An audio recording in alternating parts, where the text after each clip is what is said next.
ఈరోజు సత్యబాబు గారు నేను యాక్చువల్గా ఈరోజు మంగళగిరి తెలుగుదేశం పార్టీ ఆఫీస్లో గ్రీవెన్స్ సెల్లో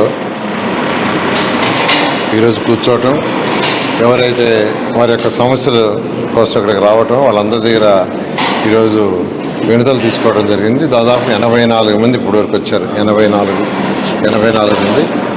అయితే వీటిలో మెజారిటీగా revenue problems, police problems. Almost వచ్చిన వాటిల్లో 90% ల్యాండ్ సమస్యలు ఉన్నాయి. అయితే ఆ ల్యాండ్ సమస్య సంబంధించిన డిస్ప్యూట్లే పోలీసు సమస్యలు ఉన్నాయి. అయితే ఇప్పుడు గవర్నర్ ముఖ్యమంత్రి గారు అండ్ రెవెన్యూ మంత్రి గారు దీని మీద ఇప్పుడు ప్రత్యేక శ్రద్ధ వహించి దాదాపు ఎవ్రీ వీక్ గవర్నర్ ముఖ్యమంత్రి గారు దీని మీద రివ్యూ చేస్తున్నారు.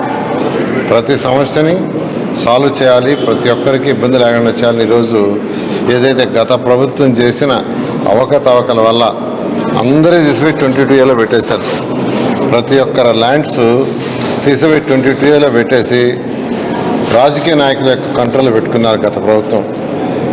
అయితే గవర్నర్ ముఖ్యమంత్రి గారు రావటం, అవన్నీ స్టడీ చేసిన తర్వాత వెంటనే రెవెన్యూ మంత్రికి ఆదేశించి వీటన్నింటినీ తొలగించమన్నారు. అయితే అన్నీ కూడా స్టడీ చేస్తున్నారు. అయితే ఇప్పుడు ఏదైతే వచ్చినా ఇవి కూడా ఈ వచ్చిన వ్యక్తులు కూడా కన్సర్న్ సెక్రటరీస్కి, కమిషనర్కి, అదేవిధంగా అదర్ హెచ్ఓడీస్కి, కలెక్టర్స్కి పంపించాము.